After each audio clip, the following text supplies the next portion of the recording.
সেখানে একজন আমার গৃহকর্মী ধরেন যদি এক মাস হয়ওনি, সে যদি আমার গৃহকর্মী দাবি করে, ঠিক আছে, তার দিক থেকে করতেই পারে, কিন্তু আমি বলবো সে আমার গৃহকর্মী না। আচ্ছা, এইগুলো তো আসলে অনেক পরে আসবে। আমি তার অভিযোগ, সেটাতে আমি আসলে মতামত দেব অথবা না দেব, যেহেতু একটা কমপ্লেন করা হয়েছে থানার মাধ্যমে, তো সেটা তো আইনি প্রক্রিয়ায় চলে গেছে।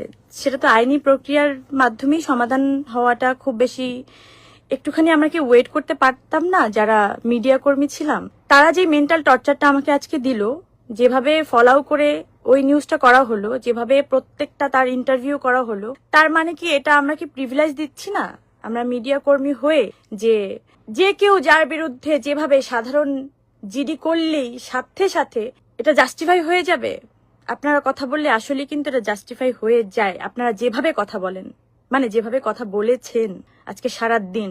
ইভেন তো আমি নামই নেই, একটা স্টাবলিশড, তারা কিভাবে রাত 12টার সময় বা 12টা বাজার একটু আগে তারা একটা নিউজ করে, টিভির মতো একটা এত বড় প্রমিনেন্ট একটা নিউজ চ্যানেল, তারা ওই মেয়ের ভয়েস সহকারে একটা নিউজ করে এবং সেটা পুরো বাংলাদেশ দেখে। এবং আপনারা সবাই আমাকে চেনেন, তাতে কতটুকু আমি ছোট হয়েছি বা বড় হয়েছি তা না। আমি যদি অন্যায় করি, ডেফিনেটলি আমার শাস্তি পাওয়া উচিত, আমি পাবো, আমি শাস্তি পাওয়ার ওই জায়গাটা রাখি। কিন্তু একটা সাধারণ ডায়েরি থেকে কিভাবে আপনি একটা অভিযোগ করতেই পারেন, যে কেউ একটা অভিযোগ করতেই পারে, সেটা প্রমাণিত হওয়ার আগে আপনি কাউকে দোষী সাব্যস্ত করতে পারেন। কিন্তু যেভাবে আজকে পুরো মিডিয়া আমাকে দোষী সাব্যস্ত করে আমার দিকে আঙুল তুলে যেভাবে নিউজ করেছে, 1 ঘন্টা আগে নিউজ, পরিমণির বিরুদ্ধে গৃহকর্মী নির্যাতনের অভিযোগ যা বলেছে পুলিশ, তো এই মিডিয়া ট্রায়াল কবে বন্ধ হবে বা কেন হচ্ছে? আমি যখন জেলে গেলাম, যখন আমাকে একটা মিথ্যা অভিযোগে আমাকে অ্যারেস্ট করা হলো, তখনও যেভাবে 1 মাস ধরে 7 দিন রিমান্ড আর 20 দিন জেল, তো রিমান্ডের কথা বাদই দিলাম, সেটা কি হচ্ছে আপনারা সবাই জানেন।